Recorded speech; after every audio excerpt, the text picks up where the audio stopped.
All right. What is your name? My name is Chris Wagstaff. All right. When were you born? July 20th, 1967. All right. Where have you lived between 1945 and 1989? Between 1945 and 1989, I lived in Massachusetts, Florida, South Carolina, and Illinois.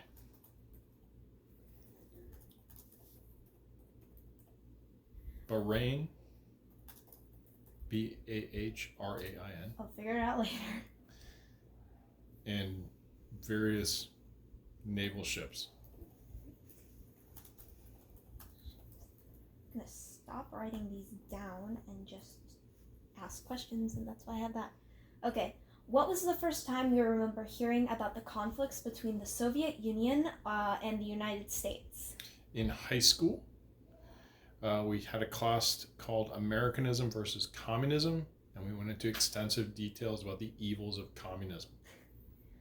What does the term Cold War mean to you? What do you remember seeing or reading in the news about the Cold War or conflicts between the USSR and the United States?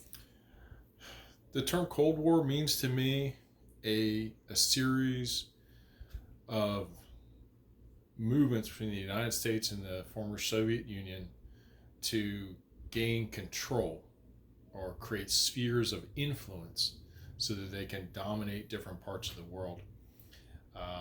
Rather than fight a hot war or an actual armed conflict, they used subterfuge, diplomacy, the creation of insurgencies to try and knock down the other party. At first, I remember reading about the Cold War when I was particularly young in middle school and elementary school, because there would be comparisons about how the Soviets were beating us in this, the Soviets beating us that when the Soviets invaded Afghanistan and what we were doing to combat that, the battles in Nicaragua, Central America, Angola, various conflicts there, and all the conflict we have with Cuba, which was very prominent to those of us in Florida at the time. All right. What books, movies, cartoons, or posters did you see that villainized either country, capitalists, communists, or dealt with the Cold War? How did they shape your impressions at the time? The biggest movie, I guess the two biggest movies, one was a movie called Red Dawn, which was a very popular movie when I was in high school, and was basically about an invasion of the United States by communist forces and heroic high school kids who battled them in a guerrilla conflict. Ultimately, the United States was triumphant over the evil communists. Literally everyone in my circle of friends in high school was hoping for that invasion so we could be those people. The other movie was The Hunt for Red October, which was another popular movie about a Russian submarine who wanted to defect. I also read various books by Tom Clancy. He was popular during the first 4 years of Reagan's presidency. Hunt for Red October, and I can't remember the other name of the other book. It's been so long, but I remember Tom Clancy's all figured prominently in Russia versus the United States. Total war. All right. What were you taught in school and at home about the conflict? What did your school and family teach you about nuclear threats and nuclear war? The threat of nuclear war was very prominent in high school. People talked about it, about the mutual assured destruction. Coming off of the Carter years, there had been the whole neutron missile debate, and then the MX missile, which was the mobile missile that they were going to put throughout the United States to make things better. And then I remember Reagan and the Star Wars anti-ballistic missile defense and things like that. Those were three prominent things I remembered. And so there was always this idea that there could be a nuclear conflict. It could happen. The Soviets could attack. It was once it was right there waiting to happen. And that if we didn't protect ourselves or do something, we would be destroyed in a nuclear blast. And since we live close to Tampa, which is a big center of military base, we would have had some fallout. All right. Were you or any of your family members ever afraid that there would be a hot war or a nuclear war between the two countries? When did you feel that way? If yes, did you do anything to prepare or get ready for it?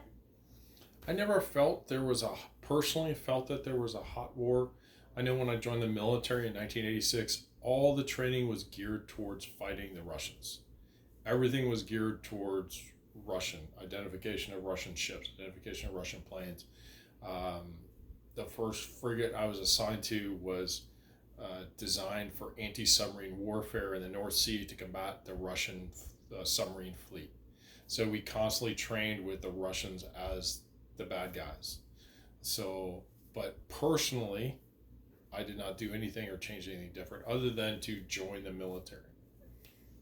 What aspects of the space race or competitions to explore space do you remember? Was the space race a phrase you remember using at the time? What did it mean to you? The space race to me was always the battle between the Soviet Union and the United States to be the first in whatever they were trying to do. While the Russians early on dominated with Sputnik and Laika and Yuri Gagarin, getting those people, or the satellite, the dog, and then the man into space first, we did the first longest orbit. We did the first multi-person ship. We did Skylab early on, to great knowledge. And to me, it was always a series of one-upmanship where we had to do better than the Russians, and we did kind of win. We moved on to the moon landings. We moved on to the space shuttle program, and longer term and better attributes. All right. Can you think of any specific examples of rivalry between the United States, and the USSR in other areas of life, such as sports? I always remember the Olympics were hotbeds of activity, in particular with gymnastics and hockey. And I also remember the chess tournaments. There was always the hope. The Russians dominated the world chess scene for years, and there was always a hope that someone from the United States would be able to beat them. But I do remember gymnastics, especially throughout the 70s, was dominated by the Eastern Europeans and the Russians. And having someone from the United States win Olympic medals in gymnastics was a big blow to the communists. They're very flexible. Do you remember the Berlin Wall coming down? How did it make you feel? How have your feelings changed since that era and the Berlin Wall coming down? I remember hearing about the Berlin Wall coming down. I don't remember it firsthand because I believe I was deployed at the time and did not have access to news media. But after hearing about it, I thought it was a good thing. I knew that I was a little afraid of a reunited Germany dominating Europe. However, I felt that it was good because people had been really separated for no good reason for so long after the war. And I thought it'd be a good thing, both economically, family-wise, and environmentally. What lessons should students take away from the Cold War? Always be aware that a Cold War can be just as devastating as a hot war in some respects, but it might not affect us directly, but it's going to affect the people we deal with. Like Afghanistan was a pawn between the Soviet Union and the United States for years. They attacked and boosted one side, we boosted the other. It took money, it took lives, it took things that we could have better utilized at home to help boost our economy, boost our educational system. A Cold War still has a strong economic and personal effect on us. It's just not as massively devastating as a hot war, and we should be avoided at all costs, and we should find a diplomatic solution. Did you participate in or hear about any proxy wars fought during the Cold War? I did not participate in any proxy wars fought during the Cold War. I am aware of, several, like in particular the Vietnam War could be seen as a proxy war.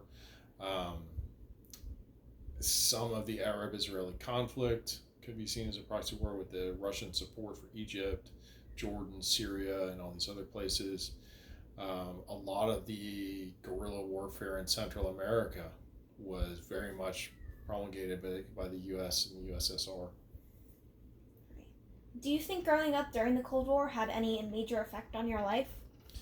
I do. It did give me that sense that there was impending doom, and in particular after middle school when I became old enough, I think, to really recognize that fact.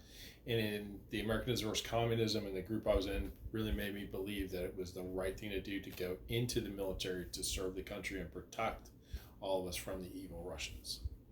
All right. That is all my questions. Thank you. Peace out. Peace out.